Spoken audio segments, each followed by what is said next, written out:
I was new to this town. The area was desolate, and I could feel my anxiety levels rising as I walked towards the Airbnb house. The house was an imposing 2-story structure with dark red brick walls and a sloping roof that seemed to stretch up towards the sky. The windows were tall and narrow, with ornate wrought iron bars that added to the sense of foreboding. The front door was heavy and made of oak, with a brass knocker in the shape of a lion's head. Inside, the house was dimly lit, with old-fashioned furniture that seemed out of place in the modern world. The walls were lined with antique paintings, their subjects long forgotten, and the air was thick with the air freshener. Despite the coziness of the fireplace, there was something unsettling about the house, something that made me feel like I was intruding on space that belonged to someone else. The house was nice enough, and it had everything I needed for my 2-day rest stop before continuing my long drive to Nebraska. As I explored the kitchen, I was pleasantly surprised by the cleanliness and coziness of the place.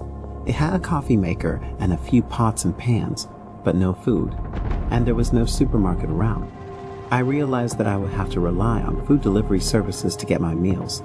That, or drive into town. There was no way I was leaving the house for the night. I searched online and found a few food delivery services that would deliver to where I was staying. However, only one seemed to be open at this time of night, even though it was only about 9 p.m. I looked at the menu while walking around the house and decided to order. The delivery time was estimated to be an hour, and I felt like I had time to take a quick shower before the food arrived.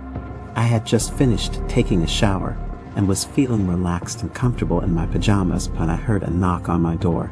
I had ordered some food to be delivered and assumed it was the delivery guy. I walked to the door and opened it, only to be met with a creepy food delivery driver who immediately made me feel uncomfortable. He had a sleazy look on his face, and his eyes were scanning me up and down as if he was undressing me with his gaze. I could feel my heart racing, and my palms were starting to sweat. "Here's your food," he said, handing me the bag. "Ma'am." He gave a smirk and looked me in the eyes. The delivery guy may have appeared unkempt, with greasy hair and scruffy facial hair. He may have been wearing a dirty uniform or plain clothes that didn't fit properly. His van may have been old and battered, with dents and scratches on the exterior.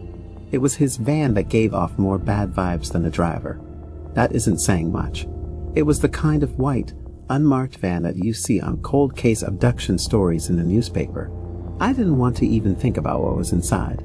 When I turned back to him, he was still standing there staring at me.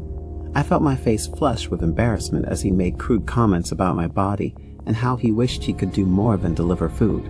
I felt violated and didn't know what to do. I wanted him to leave, but I didn't want to cause a scene. I put the food on the counter next to the door, took the soda from his hand, and started to close the door. His fingers caressed my hand, and I willed myself from flinching. I closed the door and locked the bolt. I did not hear him leave the porch for a long time. I think he kept staring at the door, but I didn't know for sure. I think he was waiting for me to walk away. As I did, I heard the door handle giggle slightly. Thank God I locked it when I did. I took the food into the kitchen and did a check of all the doors, windows, and basement. I did a double secure check of the locks. When I went upstairs and peeked out the window, I saw the van was gone. I found my keys and remotely locked it, just to be sure. After an hour, I ate, cleaned up the kitchen, and watched Netflix until I got tired. I knew I had an early start tomorrow, but was in no rush. I was sound asleep in the master room when I was jolted awake by a loud banging on my door. It was so sudden and loud that I sat up straight in bed, heart racing, trying to make sense of what was happening. It was dark and quiet, except for the incessant banging. I thought it was the neighbors, but the houses had plenty of space between them. Besides, the noise was really close, and the vibration shook inside the house. I tried to shake off my grogginess and listen carefully, hoping that it was just a dream or a figment of my imagination. But the banging persisted, and I knew that it was real. Someone was outside, pounding on my door.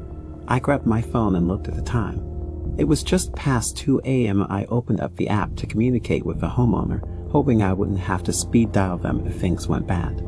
I slowly got out of bed, trying to be as quiet as possible, hoping not to alert whoever was out there.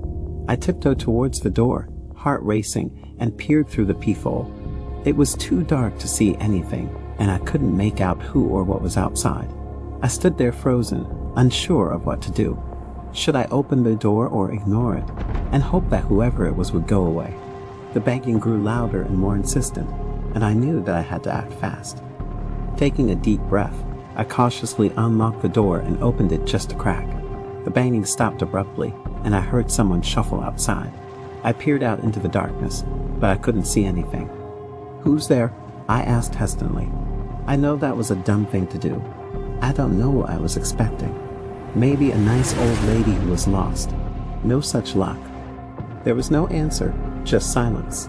I waited for a few moments, but there was no movement, no sound. I slowly closed the door, locking it securely, and returned to my bed, trying to calm my racing heart. Suddenly, I hear a loud knock at the rear of the house. It didn't sound like a door, but like a wooden window pane being banged open.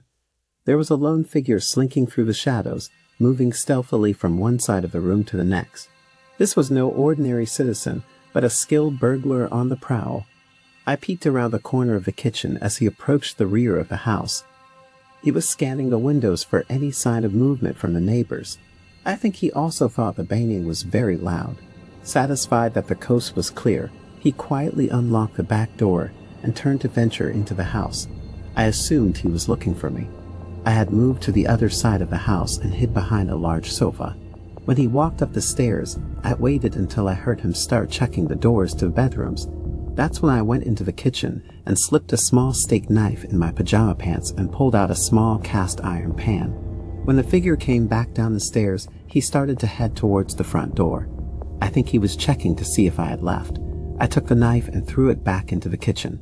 When it clanged on the floor, I could hear the shadow turn and start to race in the dark to follow it. As soon as he got close, I swung the pan and connected to his shin.